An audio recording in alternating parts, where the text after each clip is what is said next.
Hello, welcome everyone to our third session at Digital Sunday at MIPDoc. My name is Jason Daponte. I'm going to be hosting the session, and I've been programming a lot of the sessions today as part of the Digital Sunday at MIPDoc. And this session is on VOD deal making.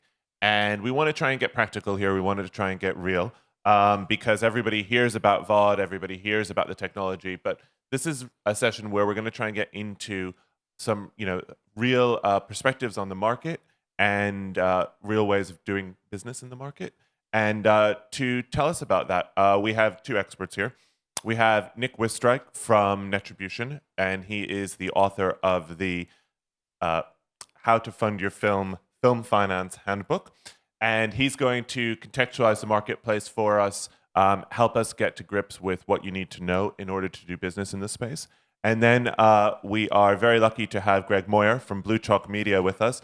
And I think introducing him from Blue Chalk Media is completely accurate, but he's a real veteran of the factual and documentary space, having worked for many, many years with Discovery and across the industry. So I'll let him tell you more about that when he joins us. But he's sort of the voice from the ground.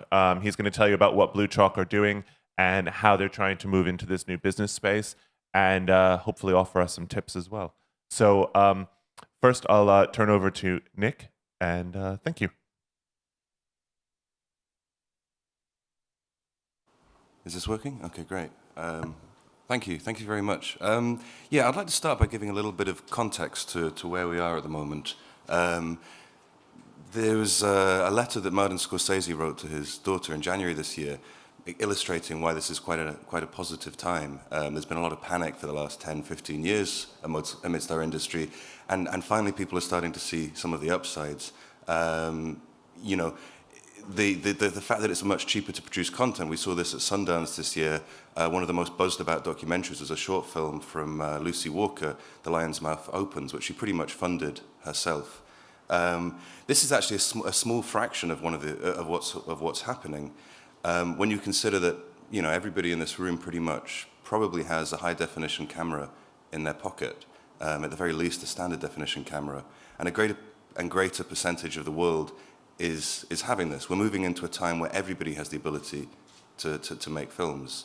And as a cultural shift, if you were to try and imagine after a century of people being able to read, but only a select few being able to write, suddenly we've had this period where someone's been handing out pencils to everybody. And that's a really exciting time. If you care about moving image, we're in this explosion of media literacy where a whole planet is learning how to use this tool that they've only been passive observers of throughout their lifetimes. So, I can picture that there will be people who have an attitude of, these damn kids with their pencils think they know how to write poems. Let me tell them how to write poems. But actually, this is something that only will happen once on this planet, and we happen to be alive and working in the midst of that. Even though at times it's somewhat scary. The other significant thing I think that's happening is after sort of a decade, 15 years of going to conferences like this and talking about the potential of video on demand, is it's finally here. If you look at last year in the US, the home entertainment market, TV and film, it rose for the first time in 4 years, after 4 years of decline. And that growth was entirely driven by the digital space, which was up 24% on the year before. The $6.5 billion it raised, over a third of the US home entertainment market was digital. And that allows us to see how it breaks down. If you look, about half of that space is a subscription VOD, SVOD. About a third of it is transactional VOD, TVOD. And the remainder is electronic sell-through, which is sort of download to own. On top of this, you've also got AVOD, advertising VOD, and it's harder to get the numbers on this because Google don't break down how revenues for YouTube are earned. But a couple of analysts looked at what YouTube was charging advertisers and estimated that YouTube last year made about $5.6 billion for Google, of which 70% will go to channel creators, content creators, which is a significant amount of money, $4 billion for quite a young network. And this growth in the US is matched around the world. So after a long time of talking about it, it's kind of finally here.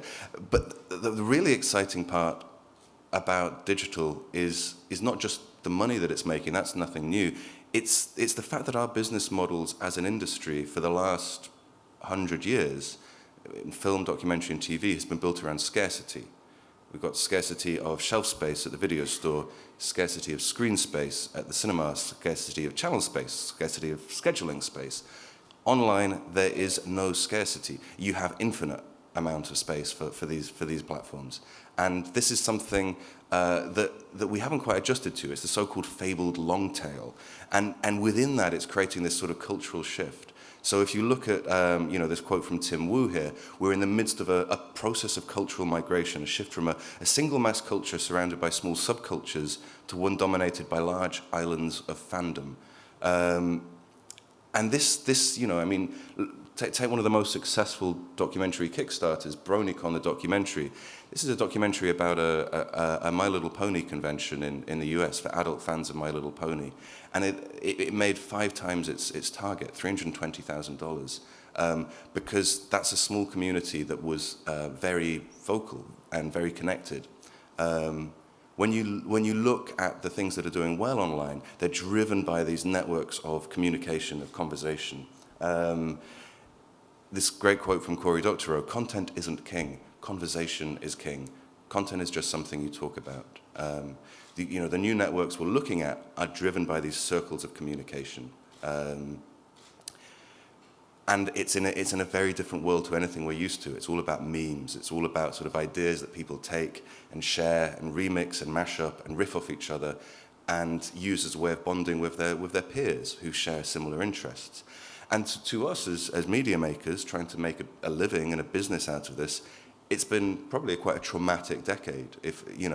There's been a lot of panic, a lot of hysteria, and a lot of confusion about what to do. And in the midst of all of that, the tech industry, whose forte is perhaps solving problems, that's what engineers like to do, has just come in and solved the problems.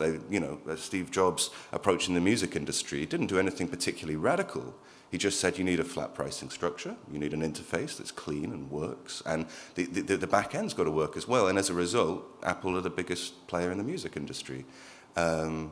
This same reaction has happened in every single part of every industry, but particularly within the creative industry. And it's partly because of the culture within a lot of tech companies. I mean, this graphic from Spotify, which I could talk about for a long time, sort of illustrates that notion of not engineering based on aesthetics, but looking at something that works and building on it and building on it and building on it. One of the challenges we now face, though, is our new owners, our new sort of gatekeepers, are tech companies and telecoms companies for whom the content is sort of insignificant. They don't mind whether it's 10 hours of cat videos or 10 hours of Emmy Award-winning drama. It doesn't matter, as long as people are on their platforms using their pipes. That's a very challenging time to be, in what we do. And I think one of the challenges going forward is to figure out how we can collaborate and work together to, make sure we have a stronger bargaining position, so that we can, improve where we're at. One of the other challenges is these tech companies generally have veered towards monopoly positions.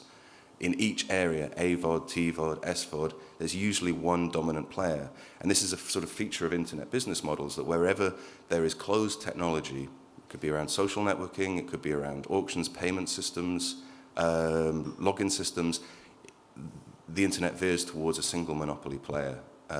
When there's open protocols, HTML, audio, text, pictures, things stay sort of decentralized. There's no one dominant blogging platform. There's lots of audio podcasts. There's lots of news spaces. There's lots of email providers, and this is just one of the features of the space. This will become more significant, not just in terms of how we negotiate licensing and make sure we're getting the best prices for our work, but also in the area of audience data. Because as creators, building a relationship with the people who like your work is really key in this world, because of these communications amongst communities. This is the so-called fabled, big data subject. And, there's only very few services will let you sort of keep your audience data, the people who are communicating and buying your work. And that's maybe a significant thing going forward. And it's certainly a sensitive subject because the platforms want the data. You as a producer maybe want to know who will watch your film, who will crowdfund it, who likes it. And for the audience member, they're probably happy for you to have their data if they like your work. But there's an increasing sense of, well, I don't know who's going to be sending us spam emails. So I think going forward, this is an area of further discussion, and I probably should stop there. Thank you.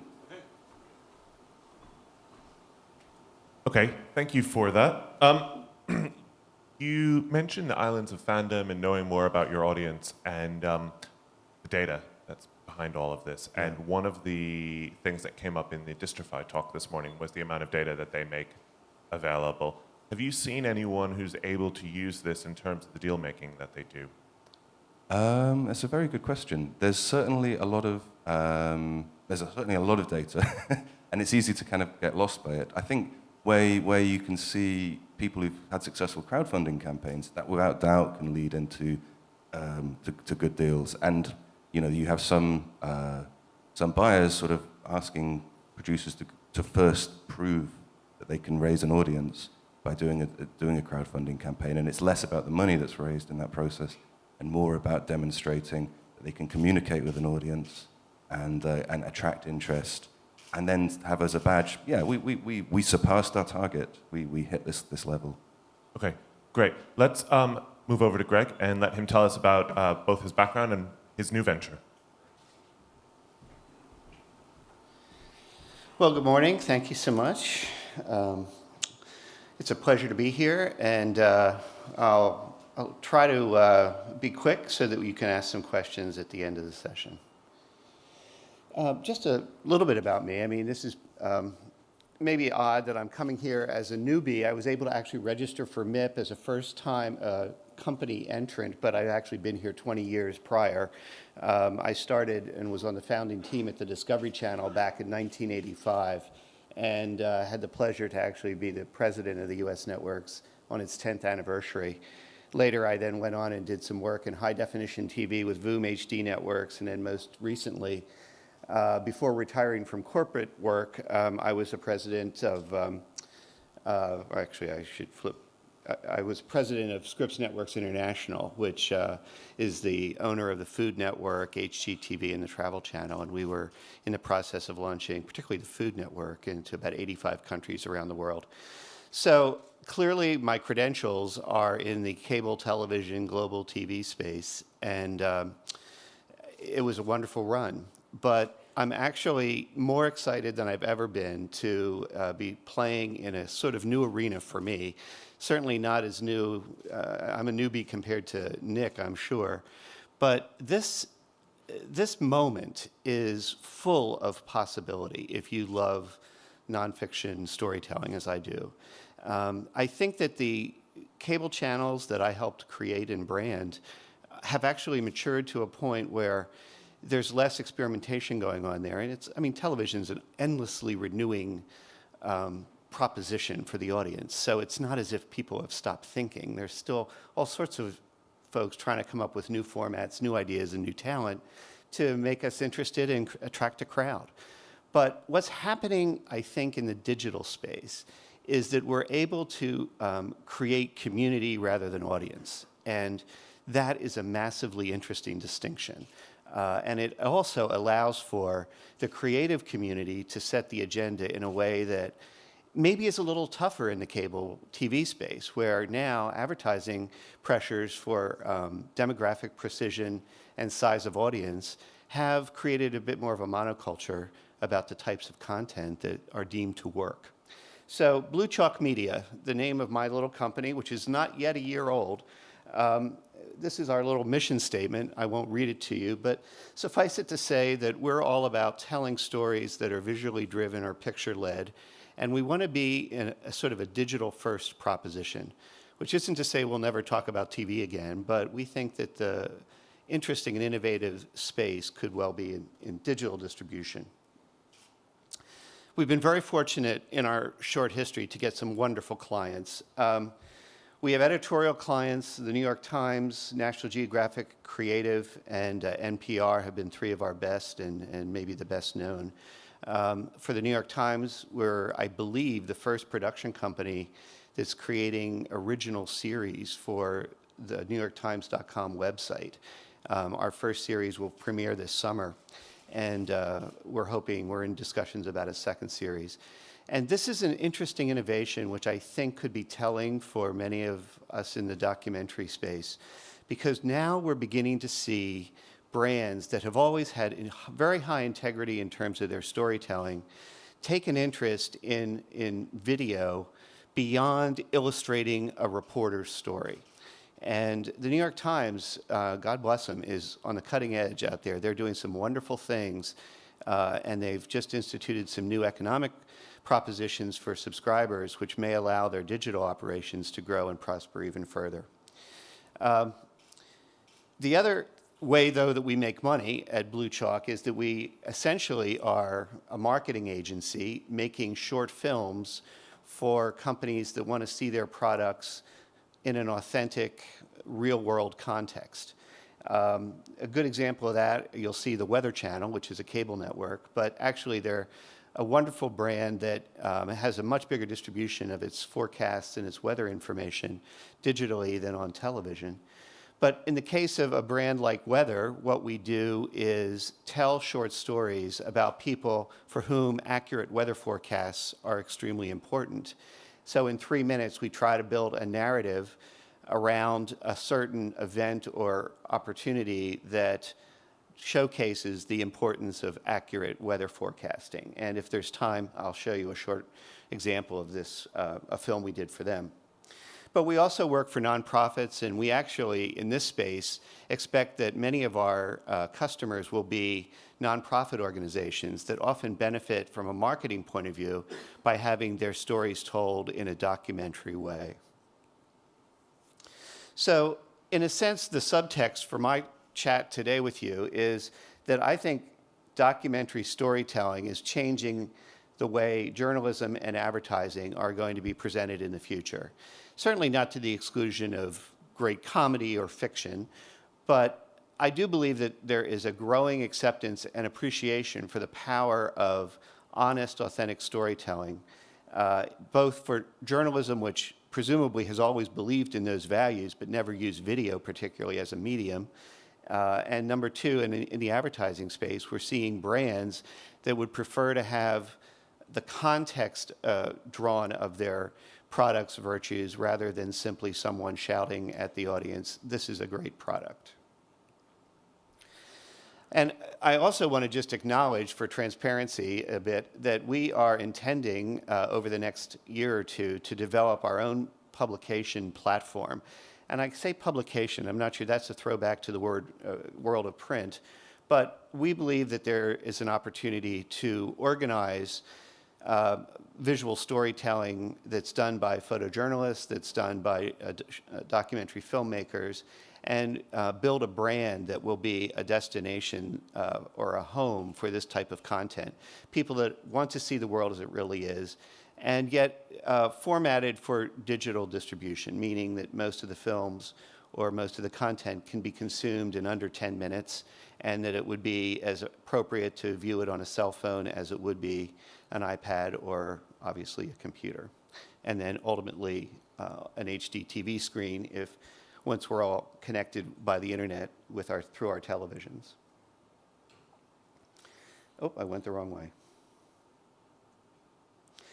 So just a word here before we get into this video, if I can show it, and that is there's a fine line that we want to acknowledge as well. Because we operate both in the editorial space and in this branded content space, and yet we're using the same techniques of visual storytelling to do both. It's very important that we understand our roles as storytellers and as filmmakers when we're talking to our audiences or to when we're in distribution. And that's why we have insisted that even though these films that we do for the Weather Channel, and this is a short one that I'll show, are totally true. I mean, the characters aren't invented. We just found in people that could help us tell a story. We absolutely insist that the films are presented as advertisements, so that people don't take them as anything but that. So with your permission, I will show you a 2.5-minute film.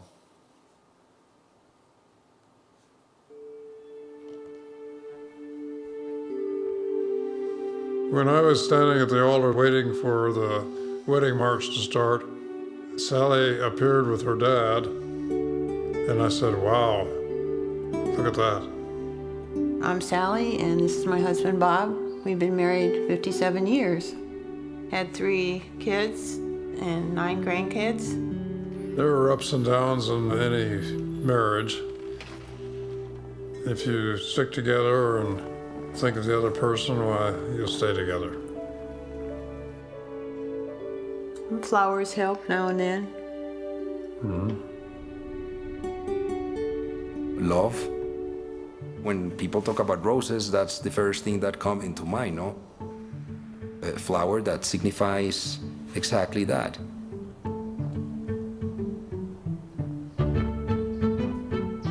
Colombia is such a good place to grow roses. The first thing I do is start walking the fields and looking at the plants, talking to the people, and see how everything is growing. The weather forecast, it's very important the whole year, but particularly in Valentine's Day, the window of opportunity we have to produce, process, export the flowers, and get an excellent quality product to our customers is very short.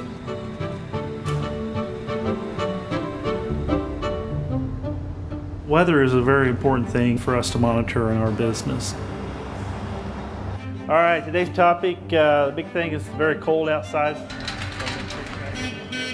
The fresh cut flower product is very fragile, so it's very important that we keep our temperatures under control all the way from Colombia until it gets to the store and to the customer. As a national company, we've got a logistics group that shares the Weather Channel information with us, making sure that the product arrives here on time and the product leaves here on time. An accurate weather forecast matters for us because it's not just product, it's something special to the customer. It's important that we take care of that from start to finish. The flowers come a long, long way. And they're such little fragile things. It's amazing the way that they can get to us during this time. It's all about the weather. You better be prepared. I think people buy from the heart, and I think they put a lot of thought in it. The flowers, they're like little treasures. It's like they complete somebody. It's that little extra love.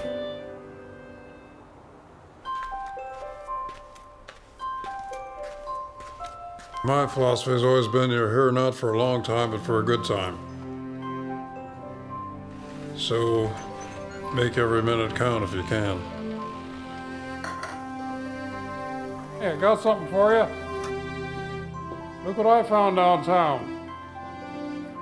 And I love you. Very. All yours. Yeah. You know what? I love you. How about a kiss?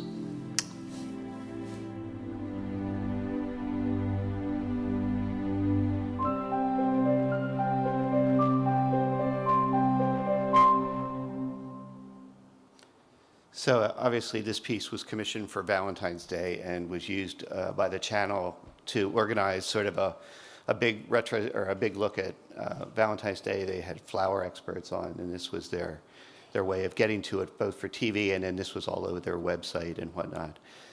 So it's a good use, I think, of documentary storytellers. And one of our jobs at Blue Chalk is simply to try to find work for more and more good shooters and people who are the craftsmen and craftswomen in this industry. And it's been a pleasure to get this project started. So with that, I'll stop and we'll save a few minutes for questions. Great. Thanks, Greg. It's great to have an insight into the business that you're starting. One of the things that really struck me is that you barely even mentioned the word broadcaster. You barely mentioned the word TV.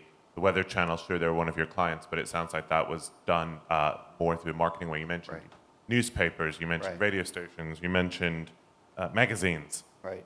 I was trying to write them all down. Nonprofits. Is there a business model, or do these deals all come off differently? What's it's the emerging. genesis? It's definitely emerging.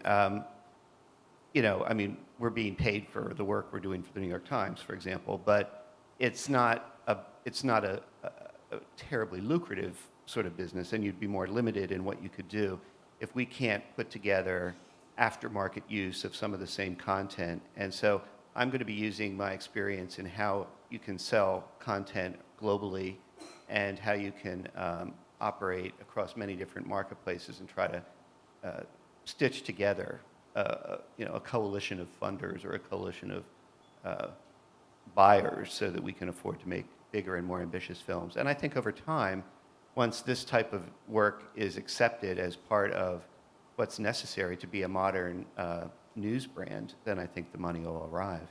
But we're trying to help just prime the pump and get people excited about the possibility right now. And so, when you have story ideas, are they things you're generating and then shopping around, or are they mainly coming to you and saying, "Can you make us this Valentine's it's a Day little thing bit of about both. roses," or is it? Yeah, no, it's a little bit of both. And you know, we actually opened our conversations with several of the media brands by walking in, just like I would have if I was a production shop walking into the Discovery Channel. I had series ideas. I said, "Hey, let's do a series for you on this or that or whatever." And you know, they after several meetings, they picked a couple. You know, and so that was a pitch and an acceptance. In the case of marketing, oftentimes what you need to do is someone will give you a marketing challenge, and then you have to go and find a story that will support the editorial or the marketing objective. So, you know, a bank might be interested in, you know, the virtues of thriftiness and savings. I'm not sure that's true anymore, but if that was, we'll say, and then you have to kind of find some stories to tell that seem to be broadly complementary to the ethos or the ethic of that. The only thing I didn't say that I do want to stress is that, and this ties back to what Nick was saying, I think that there's some virtue in the fact that the platforms that are creating mass distribution for VOD, the Hulus and the Netflixes, the fact that they sometimes are not terribly interested in the editorial, they're just interested in the technology platform, is actually a freedom for us, because as producers, we're the ones then that can help define the categories and help define the curiosity. And I actually think that we'll see, I think the next phase, there's been a remarkable success at Netflix. Obviously, everybody knows about their success with serialized fiction and narrative storytelling. But there will be successes, that, and I guarantee you, in the next year on VOD platforms where documentaries that no longer can find scheduling space on conventional cable networks get distributed, even initially or first out of the gate on VOD. And some of those will be agenda-setting projects that would have at one time been on broadcast or cable satellite television. Okay. We've only got a little bit of time left, but Nick, what do you think about that? You made the comment about cat videos versus high-quality drama before. Do you agree with Greg that we're going to see these stories still being told but moving different places, or what do you think is going to be important? Absolutely. I mean, quality will always, there will always be a hunger for it. But there is a lot of networks, platforms are interested in quantity over quality, but we're in this wonderful transition space, and I would agree with Greg that there is there is always a hunger for good quality stuff made well, stories told well. Okay, great. Thank you both so much for joining us. Thank you for coming to the session, and I hope you'll stay for the next one. I have to say, I know that I'm excited that I can now put on my CV. I'm the opening act for Jerry Springer. So he'll be here with Paul Welling from Discovery, and hope you'll join us and stay with us through this big day at MIPDoc. Thank you.